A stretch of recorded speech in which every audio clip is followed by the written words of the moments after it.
Well, hello there, and thank you for joining me for Roundtable. This is a very special edition of Roundtable. It's our first ever year-end episode. I'm your host, Adam Cook, and on this week's show, we'll be looking back at some of the roundtable discussions that have been happening over a variety of issues. We've got everything from affordable housing, municipal and provincial politics, and what it takes to bring newcomers to Cape Breton Island and to keep them here. And as well, we're also taking a couple of looks at mental health and anxiety disorder. But we begin with what you could describe as a pilot for our roundtable show. Over the summer, I decided to speak to Richmond Warden Amanda Mumberket and Port Hawkesbury Mayor Brenda Chisholm-Beaton about affordable housing in the Strait Area.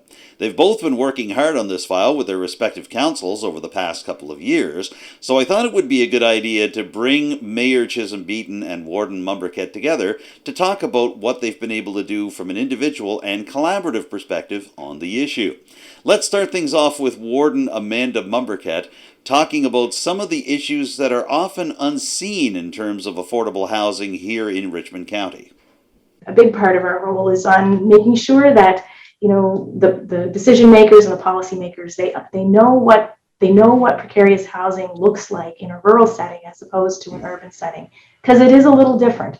We see a lot of folks in this region who are in situations where they're couch surfing, where families are having to kind of split up sometimes to stay with relatives because they're just, their current housing situation has changed. We're seeing, the cost of utilities putting homeowners at risk. So there's a whole series of challenges in rural setting that need to be considered. And one of those, I would say, is, new housing developments, we need to be thinking seriously, making sure that they're near the big three. It's the fuel, it's the pharmacy, and it's the groceries. Like when we invest either publicly or privately in housing developments that are too far away from those essential services, that's when you're going to see chronic vacancies, because there are other obstacles that people with precarious housing experience, such as transportation and the costs associated with that. A few months after this conversation, Richmond councillors voted to ask the Cape Breton Partnership to assist them in conducting a housing survey for Richmond County.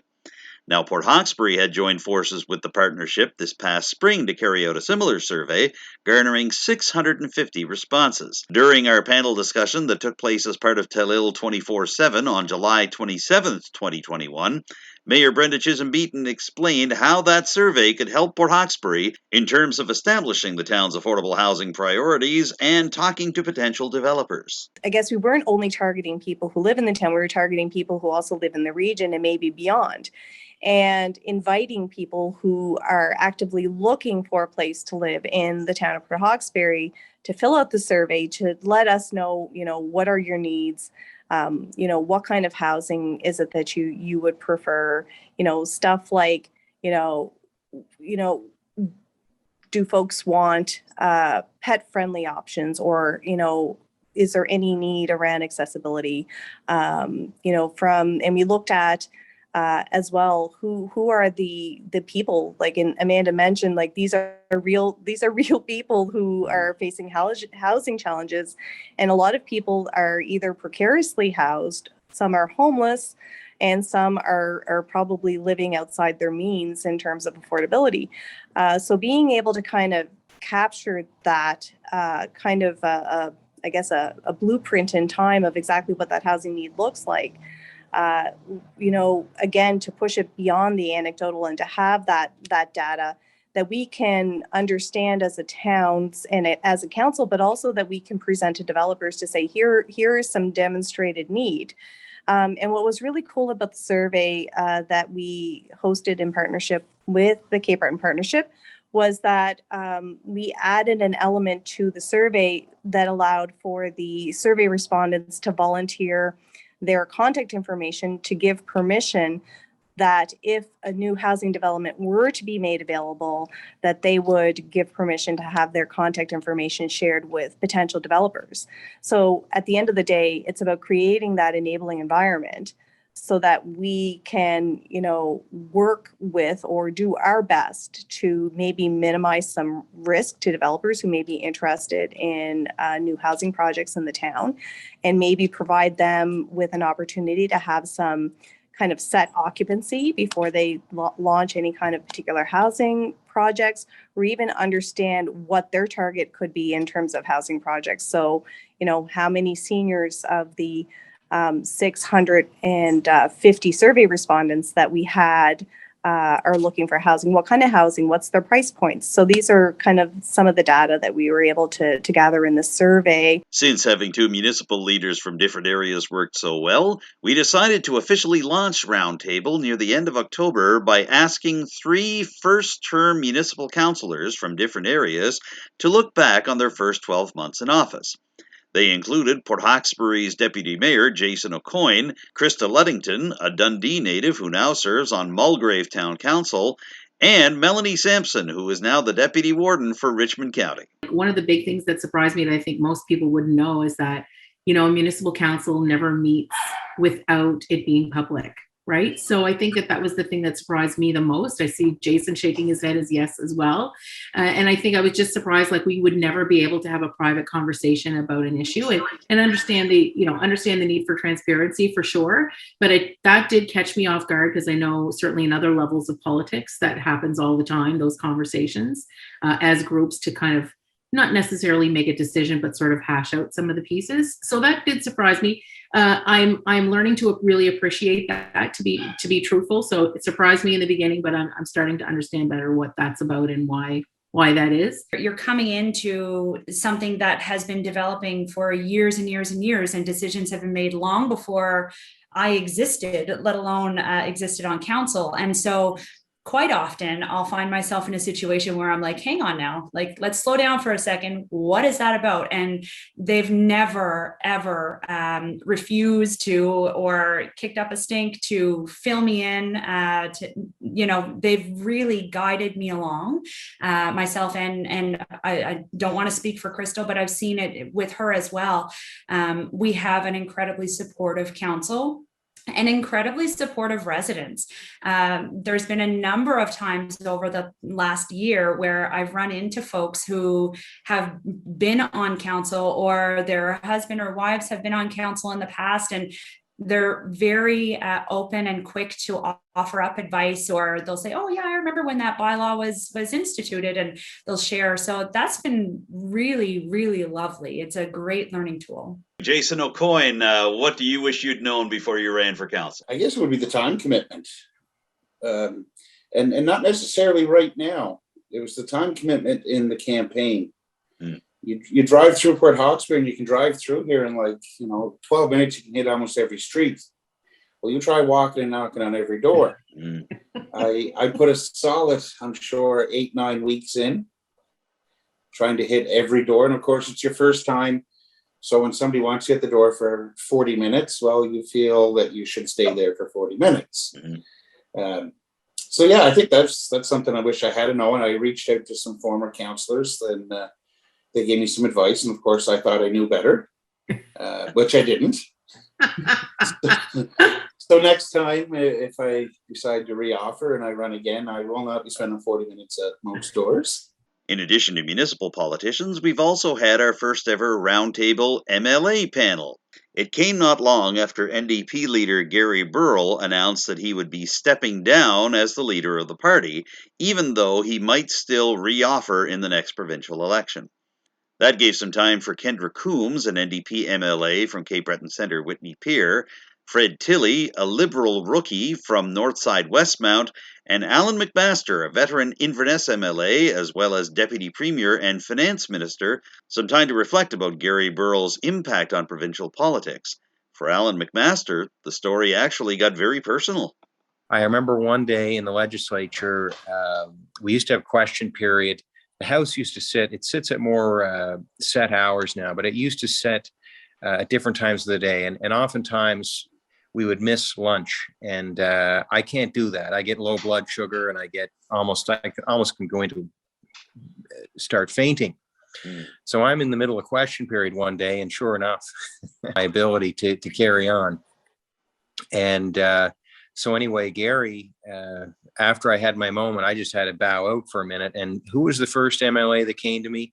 It was Gary Boudreau. And Gary, he brought me out over something to eat, and I just thought, that was a thoughtful thing for him to do.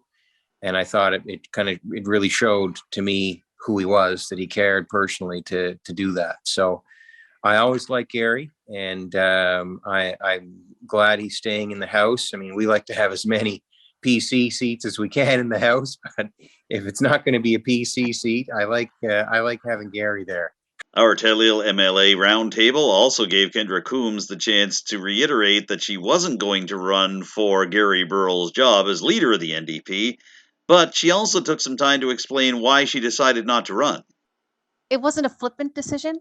It was I just knew in my bones, no, it's not going to be me running.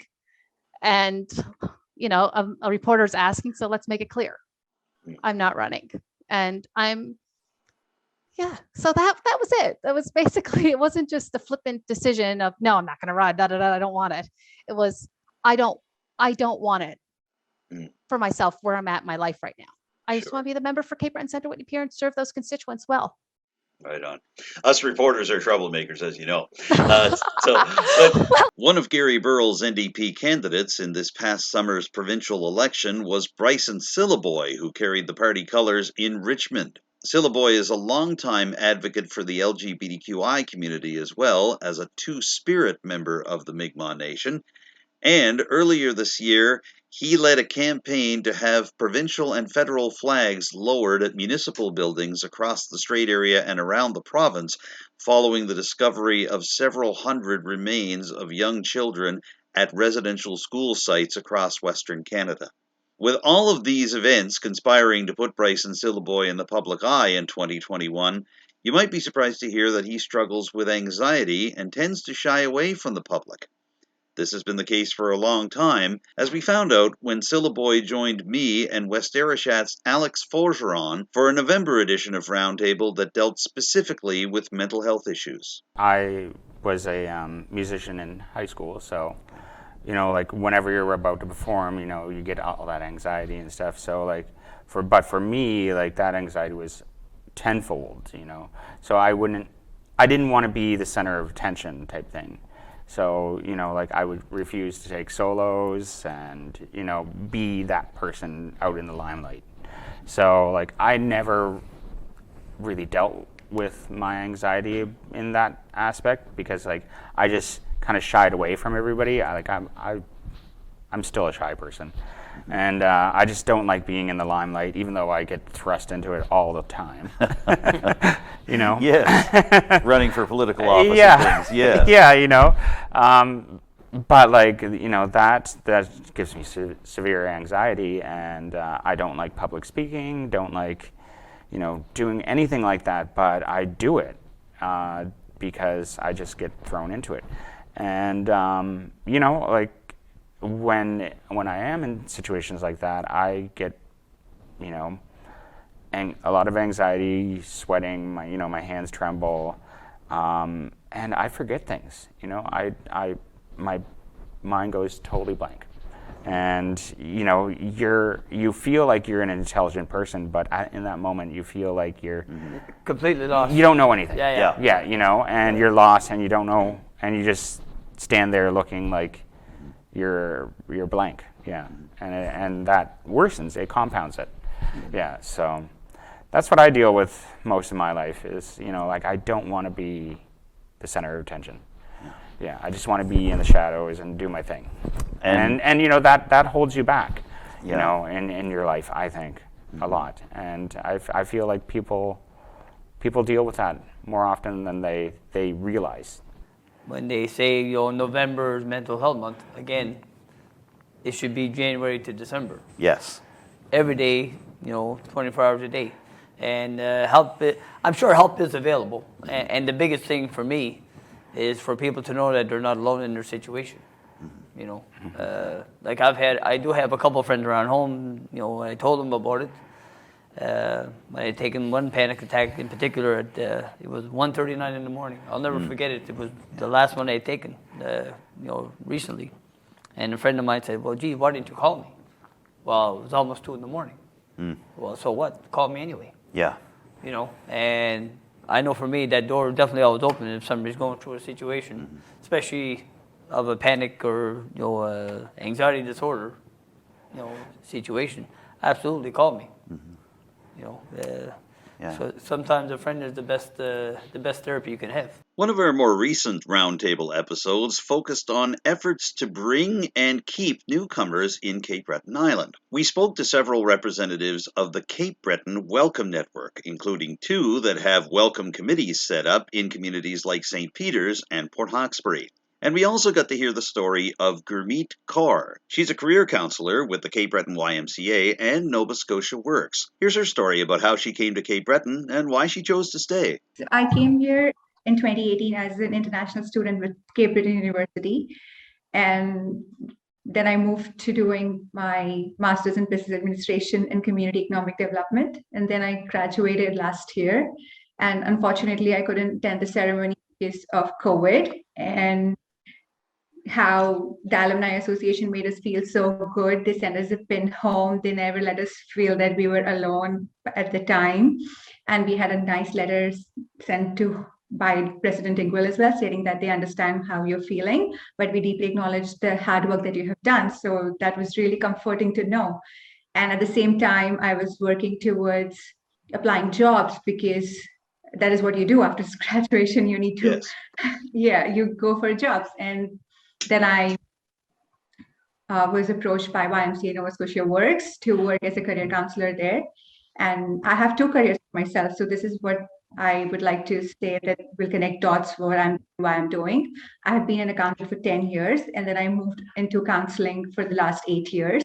And I have various therapies from Oxford University to Middlesex University to Albert Ellis Institute in US. And that is what was my competitive advantage when I applied. But the master's was in Canada was what was that helped me bridge the gap and get into the job market. And then this job helped me get sponsorship for Atlantic Immigration Pilot Program. And then I contacted Cape Breton Partnership, and they helped me with the process. And then I was a part of the Connected program with Cape Breton Partnership as well, which helped me meet some people, get some connections. And from there on, I met various beautiful people who helped me settle comfortably. At the same time, I met Megan in university, which helped me volunteer with Cape Breton Welcome Network. And there I met so many beautiful people, one amongst them is Norma Jean. So that's my story here.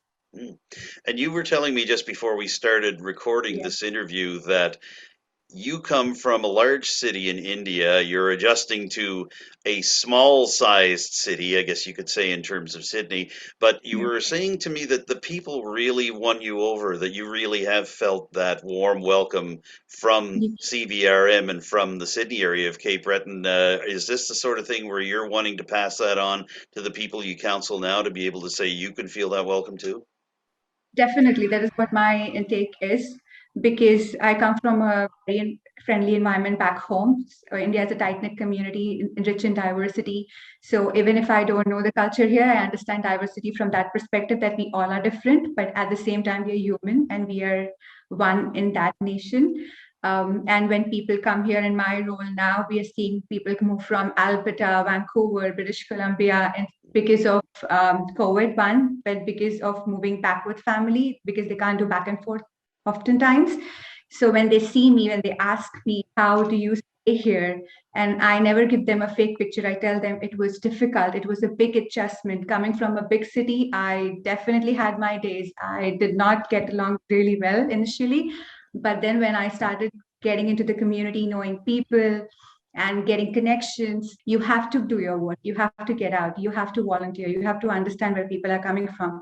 So now I'm so busy. I'm like, I don't have time for you. Now, just before doing this meeting, I went for a Christmas exchange with my next door neighbor and she invited for me tea. And then my tea lasted for 1.5 hours.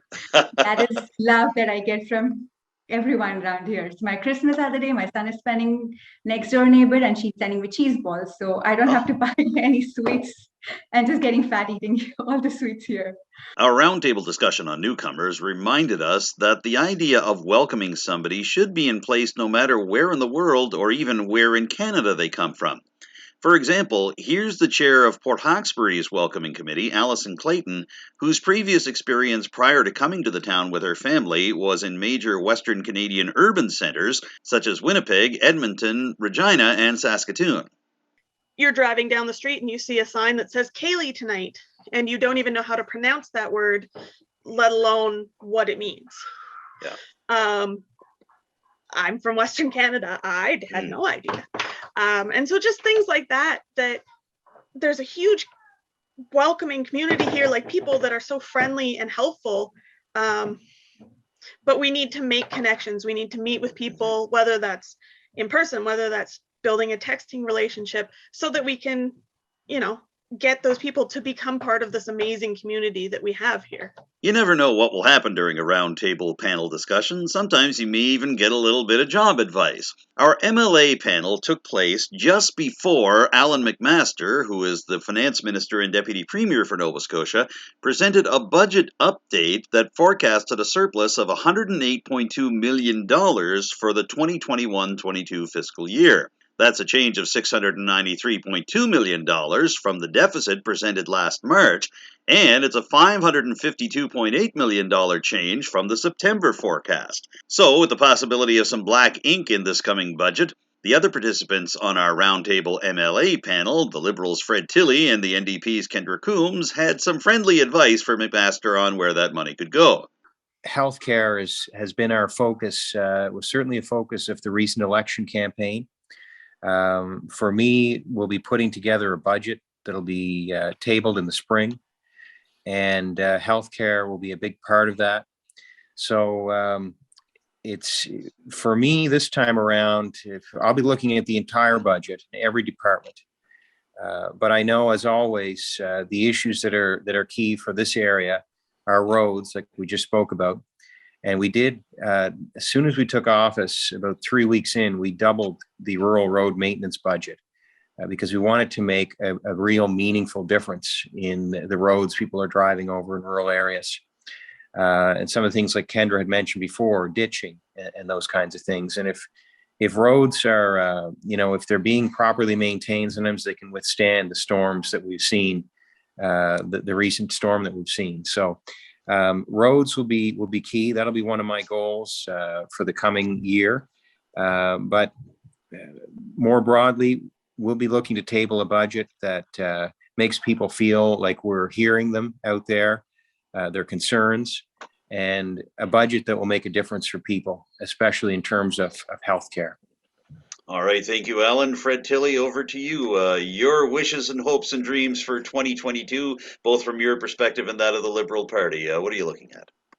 Well, Adam, I'm happy to hear Alan talk about the budget and healthcare. I'm really looking forward to seeing the new government's budget in the spring, and to see how that can help the people of Nova Scotia, and more specifically, the people of Northside Westmount. Looking at our fall semester, I'm going to call it semester, that's my NSEC hat coming in, our fall session. Healthcare was a big election issue, as we're all aware. And our current government has indicated that they want to fix healthcare, which is wonderful. Looking forward to seeing that in the budget, but also the fact in our first session, we actually didn't see one piece of legislation around healthcare. So, I would really like to see the plan come forward, and looking forward for that in 2022. And the second big issue for people in my riding is around affordability. The government in their platform talked about a better paycheck for everyone. And I'm really going to be wanting to look forward to that, to make sure that it's actually going to get to the people who need it. So I'm looking forward to seeing the details on those, and making things more affordable for the citizens of Nova Scotia, and again, more specifically for Northside Westmount. All right, thanks, Fred. And the last words goes to you, Kendra Coombs. We know that 2022 won't involve buying signs for a leadership campaign for you, but No. what are you hoping for the new year as you and the party get ready for the next 12 months? Well, let's see, a $15 minimum wage heading to a living wage. There you go, Alan. I'm looking, housing. We need more public, affordable, accessible housing. In my riding of Cape Breton Centre, here it is the biggest thing that we receive calls on. So I want to see more public, affordable, accessible, appropriate housing for people, because that is what we really need. Yeah, I have there's this laundry list going through my head right now of what we need. Healthcare. I want to see what this government is going to do with regards to fixing our healthcare, and that includes 4.1 hours of hands-on care that is needed in our long-term care facilities. The more long-term care beds are needed. So that is, that's the second biggest thing. North side, west now, or the north side is getting a health. This has this nice little health center of sorts where urgent care. New Waterford would New Waterford area would like it too, because we also are losing our hospital. So I'd like to see that for sure. And I think more action locally on climate change, and that is providing municipalities with the funding to do so. I think that's also as we've just had a storm that hit just like 2016 storm. We are not seeing these 100 years. We're now seeing them every few years, and they're going to keep getting worse if we don't keep doing something. So I think those are just a few of the laundry lists that I have. You're bringing some extra fabric softener to a laundry list like that, because that's quite a long one. So see, we provided you a valuable service, Alan. Now you know what Kendra and Fred would like to see in the budget. So Now you can write the budget with that in mind. There we are. We're all set. And sometimes on our roundtable panels, you might get a geography lesson, as we got from Deputy Warden of Richmond County, Melanie Sampson, describing her District 3 back in October. You cover a large district in Richmond County, all the way from Lewisdale out to the western communities, Lower River inhabitants, going out to Port Malcolm and Point Tupper. So what has the experience been like for you in terms of your constituents reaching out to you and trying to serve them within your capacity as a councillor? Right on. And don't forget the folks out in St. George's Channel, Dundee, Black River, all those folks as well, right? So it is a I don't know anybody on this panel from Dundee, by the way. I don't know anybody who might have lived in the community that you have to live make sure in. we include the Dundee people, for God's sakes. But even as we try to keep things positive on the Telile panel discussions that are featured on our series Roundtable, we do know that there are a lot of people going through quite a few difficult times right now, not just from the pandemic, but from their own difficulties that they may be experiencing day by day. So we decided to wrap up this 2021 year in review with some helpful advice for 2022 from two of the members of our men's mental health panel back in November. Here's Alex Forgeron, followed by Bryson Syllaboy, giving advice that doesn't just apply to those struggling with mental health, but also to all of us in general. You're not alone, again, and there's, you're maybe not feeling well, but you're not sick. You're not a disease. You're not something that should be cast aside. Yeah. You're a person, and there's help out there. You're a valid person. Your feelings are valid. You're a valid person. You're a valued person in people's lives. So right now you're at your lowest. There's help out there for you, and it's all there for you to become the better person. And that brings to a close our first ever year-end edition of Roundtable. Thank you everybody for tuning in, and a big thank you to everybody that took part in our panel discussions over the past 6 months. We've had some great exchanges of ideas and some great conversations, and we look forward to continuing them over the weeks and months to come.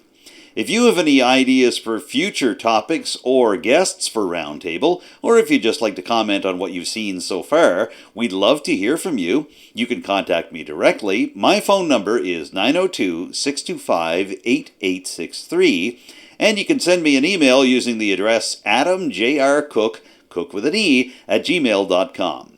You can also contact Telile Community Television directly with your thoughts and suggestions about Roundtable or any other Telile programming. The station phone number in Arichat is 902-226-1928, and you can reach Telile by email using the address info@telile.tv. Don't forget you can follow Telile on social media. We're on Facebook, Twitter, Instagram, and YouTube, and the Telile YouTube channel features every single episode of Roundtable, including this one, as well as our sister programs Telile 24/7 and Notre Côté. I'm Adam Cook. Thank you for tuning in this week and for the past few months here on Roundtable. I look forward to seeing you again with a brand new panel discussion very soon. Bye for now.